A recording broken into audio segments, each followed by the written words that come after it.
हो गई है।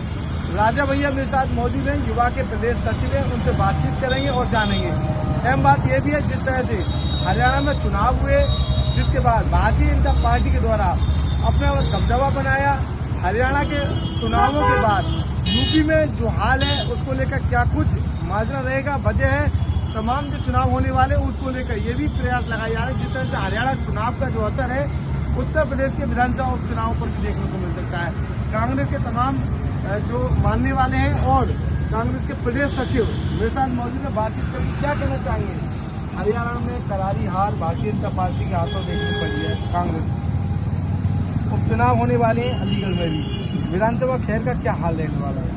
हरियाणा में कोई करारी हार कांग्रेस की नहीं हुई है। भारतीय जनता पार्टी ने सत्ता का दुरुपयोग करते हुए कांग्रेस के बहुत सारे कैंडिडेट को जबरदस्ती हराने का काम किया है। आप बताइए, 400 वोट की कोई हार होती है, 1000 वोट की कोई हार होती है, लेकिन जबरदस्ती प्रशासनिक दम लगा करके सत्ता का दुरुपयोग करते हुए कांग्रेस के बहुत सारे कैंडिडेट को इन्होंने हराया है।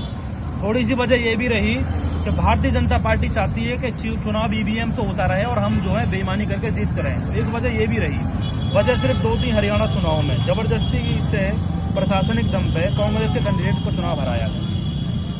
क्या लग रहा है, जिस तरह अगर ये सारी चीजें हैं तो वो कश्मीर का क्या हाल है, वो क्योंकि कश्मीर में तो कांग्रेस ने अच्छा खासा वोट हासिल किया है। देखिए, जनता जनार्दन इतना था कश्मीर के अंदर कि प्रत्येक विधानसभा पे कई हजार वोटों से लीड दी कांग्रेस के कैंडिडेट ने, इसलिए वहां पर जाकर के ये हराने में नाकाम साबित हुए। और वहां के एडमिनिस्ट्रेशन ने, कश्मीर जम्मू कश्मीर के प्रशासन ने निष्पक्षता दिखाई, तब जाकर के गठबंधन को वहां पर चुनाव जीत पाए। अगर वो भी कम्युनलिज्म दिखा देता वहां का एडमिनिस्ट्रेशन हरियाणा की तरह, तो वहां पे भी ये जबरदस्ती हरवा देते। और मैं धन्यवाद अदा करना चाहूंगा आपके माध्यम से जम्मू कश्मीर के प्रशासन को कि निष्पक्ष चुनाव उन्होंने कराया और निष्पक्ष चुनाव होकर के ही निष्पक्ष परिणाम जनता के सामने देखने को मिले। ऐसा क्यों कांग्रेस को आप धन्यवाद दे रहे हैं और हरियाणा के प्रशासन को आप बोल रहे हैं कि इस तरीके का हुआ? नहीं, मैं जम्मू कश्मीर के प्रशासन को धन्यवाद दे रहा हूँ और हरियाणा के प्रशासन को इस बात इसलिए धन्यवाद नहीं दे रहा कि जब उनका एक डिप्टी सीएम, पूर्व डिप्टी सीएम प्रेस कॉन्फ्रेंस करता और बोलता है कि 10 बजे आकर के टीवी पर कि साहब ऐसा है, आप तमाम भारतीय जनता पार्टी कार्यकर्ताओं से कह रहा हूँ कि आप जो है चिंता न करिए, हमारी सारी व्यवस्था हो गई है, हमारी प्रशासनिक लोगों से बात हो गई है, आप बेफिक्र रहे हैं। तो ये बहुत बड़ा संदेश उन्होंने देने का काम किया।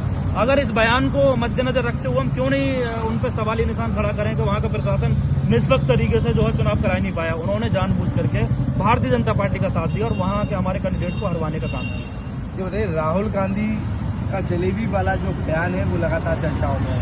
सोशल मीडिया पर इतना बयान वायरल हुआ, उसके बाद अलीगढ़ के कर्दी सेना के पदाधिकारियों के द्वारा राहुल गांधी के लिए जलेबी अलीगढ़ से भेजी है, उसको लेकर क्या कहेंगे? देखिए, राहुल गांधी जी ने ये कहा कि जब 2 प्रदेशों में हमारी सरकार बनेगी तो हम सबको जलेबी खिलाएंगे।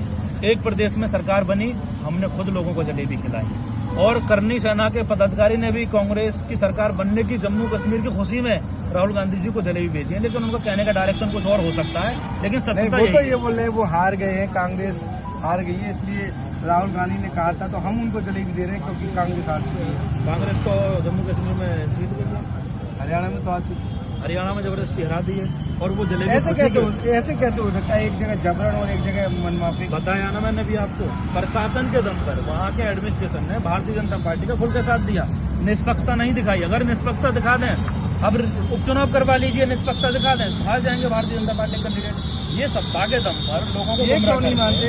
जिस तरह से कांग्रेस चुनाव आ रही है, कहीं न कहीं नैतिक जिम्मेदारी क्यों नहीं लेना चाहता?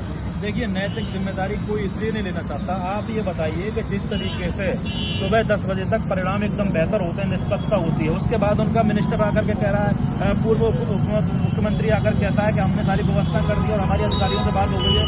तो आप यहाँ बताइए किस इंसान के अंदर शक पैदा नहीं होगा? आप बयान दे रहे हैं, आप ये कह रहे हैं कि साहब हम जो है हम करके दिखाएंगे और उसके बाद आदमी सवाल भी नहीं करेगा साहब आपने बेईमानी करी है।